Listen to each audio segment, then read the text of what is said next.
नमस्कार छात्रों। देखिए, आज हम अगला पाठ शुरू करने जा रहे हैं जिसका शीर्षक है रात का चौकीदार। चौकीदार मतलब आप जानते हैं, जो रात में पहरेदारी करता है उसे हम चौकीदार कहते हैं। अब इस प्रस्तुत पाठ के लेखक का नाम है सुरेश कुशवाहा, जिन्हें तन्मय के नाम से ज़्यादातर हमारे इस साहित्य में पहचाना जाता है।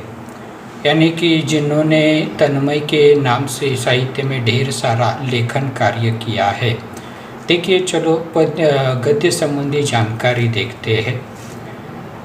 एक लघु कथा है प्रस्तुत पाठ, मतलब एक लघु कथा के रूप में दी गई है, छोटी सी है। देखो, लघु मतलब छोटी। लघु कथा किसी बहुत बड़े परिदृश्य में से एक विशेष क्षण प्रसंग को प्रस्तुत करने का चातुर्य है।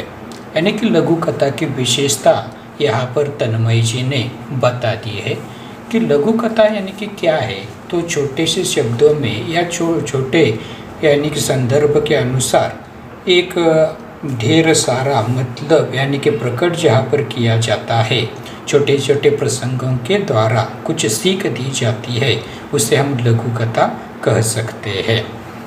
प्रस्तुत पाठ में लेखक ने चौकीदार के माध्यम से जहां इस पेशे से जुड़े लोगों की ईमानदारी, कर्तव्य निष्ठा को दिखाया है। यानी कि प्रस्तुत लघु कथा के माध्यम से लेखक तन्मय जी ने चौकीदारी करने वाले जो लोग होते हैं उनमें होने वाली ईमानदारी है अपने पेशे के प्रति। पेशा मतलब व्यवसाय जिसे हम कहते हैं, उसके प्रति उनकी होने वाली ईमानदारी यहाँ पर उन्होंने प्रकट की है। साथ ही कर्तव्य निष्ठा भी दिखाई देती है, जिसे हम कर्मनिष्ठ हम कहते हैं। अपने कर्तव्य के प्रति, अपने दायित्व के प्रति जो तत्पर रहते हैं। कर्तव्य निष्ठा को दिखाया है, वही कुछ लोगों की मुफ्तखोरी को दर्शाते हुए जन जागृति करने का प्रयास किया है। यानी कि उन लोग चौकीदार लोगों के बीच होने वाली कर्तव्य निष्ठा को तो लेखक ने यहाँ पर प्रकट किया ही है, दर्शाई है। साथ ही वहाँ पर हमारे समाज में होने वाले कुछ मुफ्तखोर लोग होते हैं जो ऐसे लोगों का इस्तेमाल किया करते हैं, यानी कि उन पर अन्याय अत्याचार करते हैं। तो ऐसे लोगों के प्रति लेखक ने थोड़ी सी जन जागृति करने की कोशिश की है, जहाँ पर यानी कि उनका एक प्रयास रहा है कि ऐसे ईमानदार चौकीदारों के प्रति हमारे मन में स्नेह और आदर होना बहुत ज़रूरी है। तो देखिए, चलो छात्रों, हम पाठ की शुरुआत करते हैं। देखिए, दिसंबर जनवरी की हाड़ कांपती ठंड हो, झमाझम बरसती वर्षा या उमस भरी गर्मी की रातें। हर मौसम में रात 12 बजे के बाद चौकीदार नाम का यह निरीह प्राणी सड़क पर लाठी ठोकते, सीटी बजाते, हमें सचेत करते हुए कॉलोनी में रात भर चक्कर लगाते रोज सुनाई पड़ता है। मतलब यह देखिए, दिसंबर जनवरी में जो ठंड हमें महसूस होती है, वो ठंड हो या बरसात के दिनों में जो बारिश होती है या गर्मी के दिनों में जो गर्मी महसूस होती है। उमस मतलब गर्मी, यानी कि चाहे मौसम कौन सा भी हो, चौकीदार अपना काम हमेशा पूरी ईमानदारी से करता रहता है। मानो उसे एक निरीह प्राणी ही यहाँ पर लेखक ने कहा है। निरीह मतलब बेचारा जिसे हम कह सकते हैं। तो उसका काम वह हर गली गली मोहल्ले में घूमता है, लाठी ठोकते हुए, सीटी बजाते हुए, यानी कि कॉलोनी में, कॉलोनी मतलब मोहल्ला, तो वहाँ पर रात भर चक्कर लगाता है और लोगों को सचेत करता है, मतलब लोगों को जागरूक करता है ताकि वो जाग जाए, सावधान रह सके। हर महीने की तरह पहली तारीख को हल्के से गेट बजाकर खड़ा हो जाता है।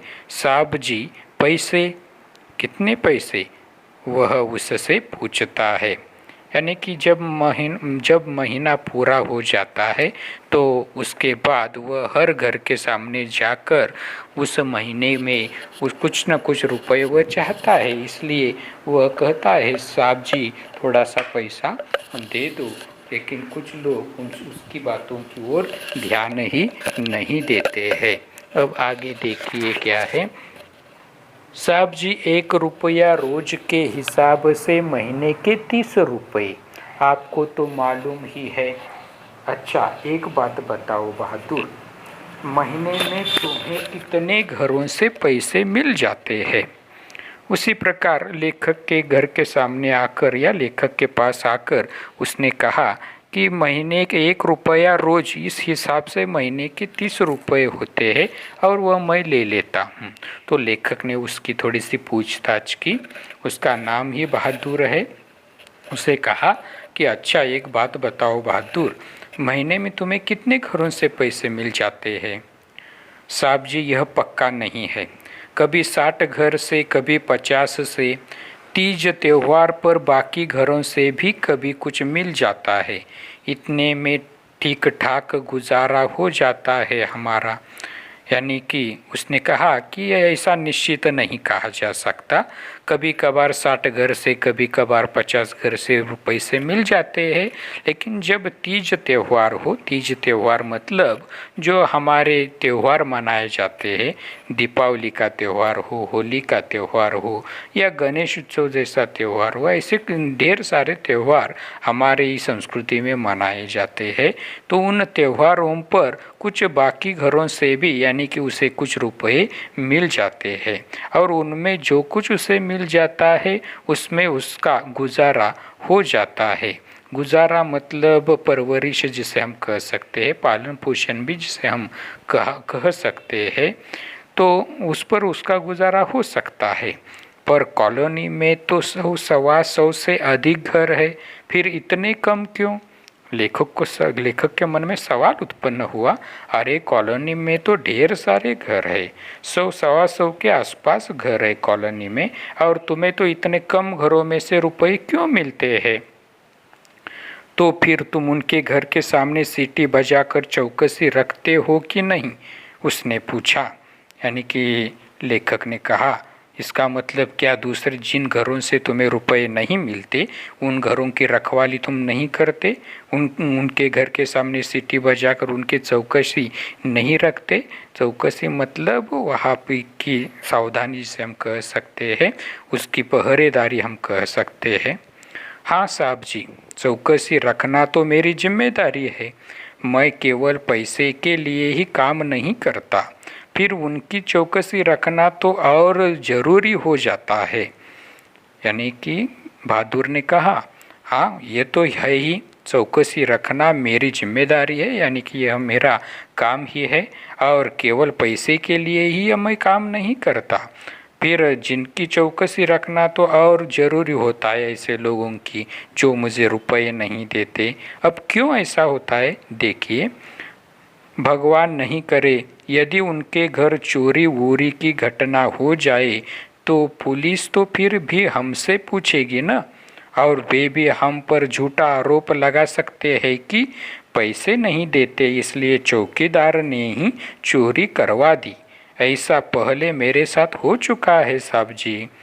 यानी कि जिन घरों से पैसे नहीं मिलते, भगवान नहीं करे मतलब ईश्वर की दुहाई देता हुआ यह बहादुर कह रहा है कि उनके घर में अगर चोरी वोरी की घटना हो जाए तो पुलिस इस घटना की पूछताछ मुझसे ही करती है, और इतना ही नहीं तो कई कबार मुझ पर ही झूठा आरोप लगाया जाता है कि चौकीदार को हमने पैसे नहीं दिए इसीलिए चौकीदार ने ही हमारे घर में चोरी करवा दी है।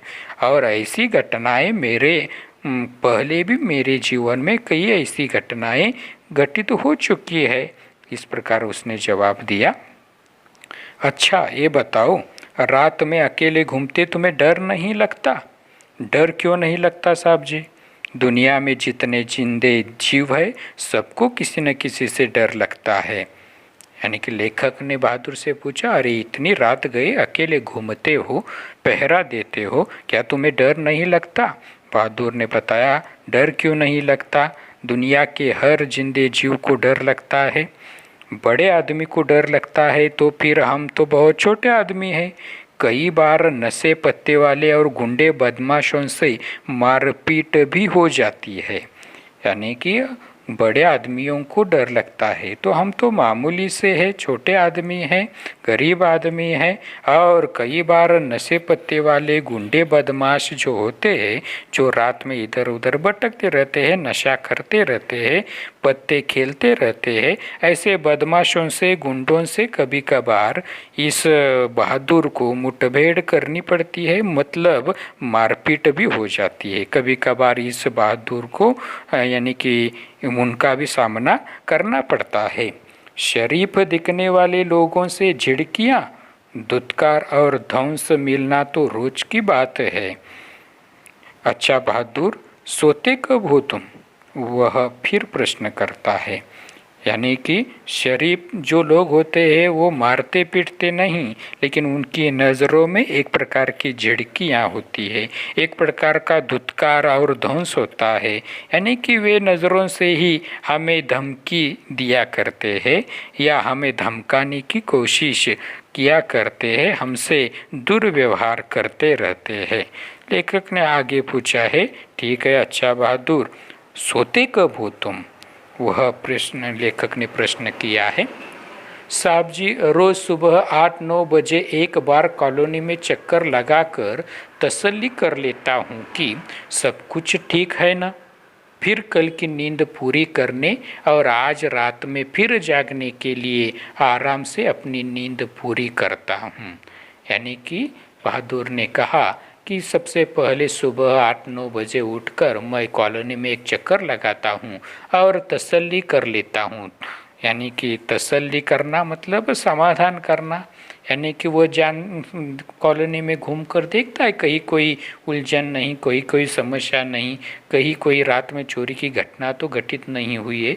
जब उसे लगता है कि सब कुछ ठीक है तो वह घर जाकर कल की नींद पूरी कर लेता है, ताकि अगले दिन रात में फिर से उसे जागना है, यानी कि पूरी नींद वो ले लेता है दिन में ही।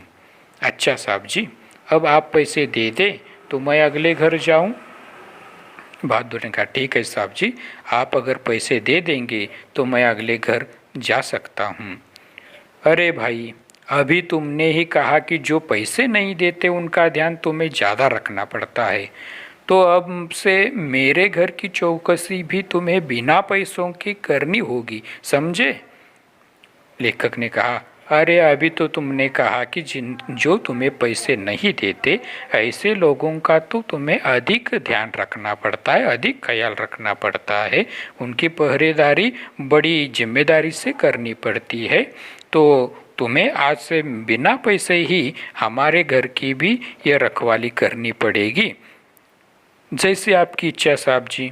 और चौकीदार अगले घर की ओर बढ़ गया। यानी कि बहादुर ने कहा, ठीक है साहब जी, कोई बात नहीं, जैसे आप चाहते हैं। ऐसा कहते हुए यह चौकीदार अगले घर की ओर बढ़ गया। मैं सोचता हूँ कि बिना किसी ऊपर दबाव अथवा नियंत्रण के एकाकी रूप से इतनी जिम्मेदारी से अपना कर्तव्य निभाने वाला, हमारी सुरक्षा की चिंता करने वाला, निष्कपट भाव से करने वाला यह रात का रखवाला स्वयं कितना असुरक्षित और अकेला है। यानी कि लेखक बहादुर के प्रति सोचने लगे कि उस पर किसी का दबाव नहीं है और वह एकाकी जीवन जी रहा है और बड़ी इतनी जिम्मेदारी से वह अपना कर्तव्य निभाता रहता है और हमारी वह सुरक्षा ही करता रहता है, जिसकी वजह से हम रातों की नींद आराम से सो सकते हैं, निश्चिंत सो सकते हैं।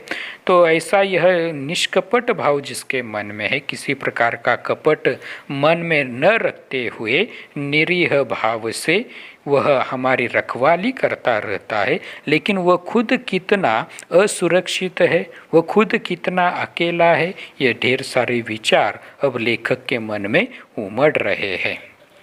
मैं रात भर वहाँ पोह में रहा, ठीक से नींद भी नहीं आई।